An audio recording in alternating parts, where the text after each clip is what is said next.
echo of his call. Dear friends, I greet you all in the wonderful name of our Lord and Savior Jesus Christ. मेरे प्यारे मित्रों, आप सभी को जय मसीह नमस्कार। I hope you are doing well. मैं आशा करता हूँ कि आप सब लोग अच्छे में हो। I have brought greetings to you from our Nehemiah Bible colleges. Nehemiah Bible college की तरफ से आप सभी को नमस्कार ज्ञापन करते हैं। Please pray for the students as well as the faculty members. कृपया उस छात्र के लिए और शिक्षक के लिए प्रार्थना में रखिए। The Lord has something to tell you through Revelation chapter 2:11. आज प्रकाशित वाक्यों से प्रभु यीशु मसीह कुछ बातें को बताने के लिए चाहता है। From Revelation chapter 2:11 we can understand something. प्रकाशित वाक्य उसका 2 का 11 आयत में इस प्रकार लिखा गया है। There is a word hurt. और यहाँ पे एक शब्द लिखा गया हानि। So many people are being hurt by so many things in this world. और बहुत सारे लोगों बहुत सारे कारण के द्वारा इस संसार में हानि को उठाया है। Some people are affected by the wrong words from their people. और कई लोग कि जो लोग दूसरे लोग बुरा बोलते उसके द्वारा उन जो लोगों के जीवन में हानि पहुंचा है। Some people are hurt because of their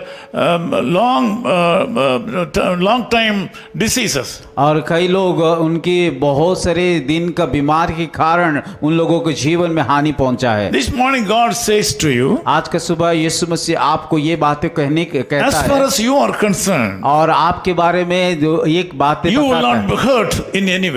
चाहे जो भी हो जाए कुछ भी हो जाए आपको हानि नहीं पहुंचेगा। Today he is going to send his power upon you. और वो आपको उसकी सामर्थ्य देने के लिए जा रहा है। He is the first and the last. और वो प्रथम है और वो अंत भी है। He was dead and is alive. और वो मुर्दा था अब जीवित है। He is a risen savior. और वो पुनरुत्थान यीशु मसीह है। He is resurrected God. और वो पुनरुत्थान प्रभु यीशु मसीह He है। knows all about you. और वो आपके बारे में हर एक बातें को जानता है। He knows about hard work and tribulations. और आपके कठिन परिश्रम और क्लेश को जानता है। He knows all your sicknesses. और वो आपके हर एक बीमारी को जानता है।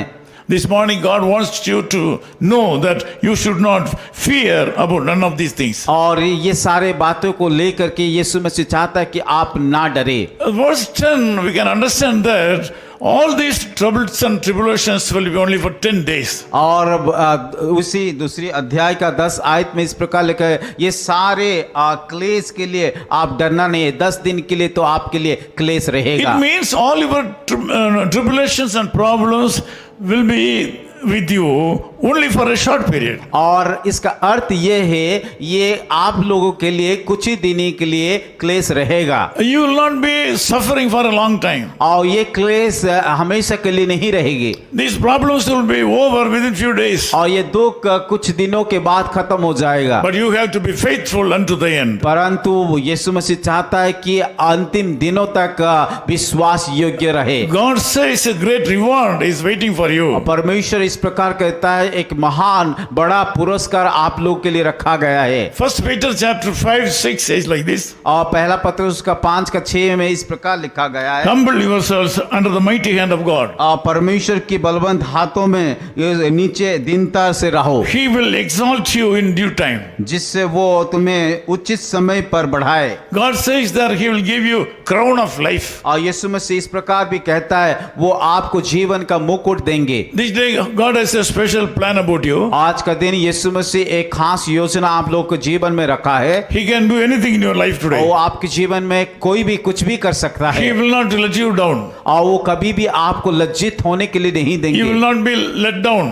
और वो आपको अपमानित होने के लिए नहीं देंगे। His power will sustain you. और उसकी शक्ति आपको बचा के You will रखेगा। get special power from the Lord today. और यीशु मसीह के द्वारा एक विशेष शक्ति को आप पाओगे। Let us join together in prayer. आइए मेरे साथ सब मिल करके प्रार्थना करेंगे। Loving Father, we thank you for this wonderful time. प्यारे खुदावन उस सुंदर समय के लिए हम धन्यवाद देते हैं। Lord, thank you so much for looking into your face with all my friends. और उस दुख के समय में आपकी सम्मुख में आकर के प्रार्थना करने के लिए हम धन्यवाद देते हैं। We all join together in one accord. प्रभु हम एक मन हो करके सब मिल करके प्रार्थना कर रहे हैं। We pray for the people, those who are suffering. जो लोग दुख उठा रहे हैं उन सारे लोगों के लिए हम प्रार्थना कर रहे हैं। You have mentioned that it is only for a short period. और आप जैसे कि वचन में कहा गया ये सारे क्लेश दुख कुछ क्षण के लिए। You have symbolically said it is only for 10 days. और जैसे कि आप बताया कि 10 दिन के लिए क्लेश रहेगा। Lord, commit all my brothers and sisters to your wonderful hand. प्रभु इस समय आपकी उस बलवंत हाथों में सौंपता हूँ। Remove all the obstacles in their life. सारे भाई और बहनें के जीवन में हर एक प्रकार का दुख तकलीफ को दूर कीजिए। As your servant, I bless these people. प्रभु आपका दास होने के नाते उन सारे लोगों के ऊपर आशीष का प्रार्थना मांगता हूँ। In Jesus' name we Yeshu pray. मसीह के नाम से हम प्रार्थना करते हैं। Amen. आमीन। Amen. Echo of His Call Ministries, 10 Muhammad Abdullah 2nd Street, opposite International Cricket Stadium, Chepauk, Chennai 600005, India. Phone 9144-2852-8282. Mobile phone and WhatsApp 91-98412-71858. Email sam@echoofhiscall.org. Website www.echoofhiscall.org. God bless you.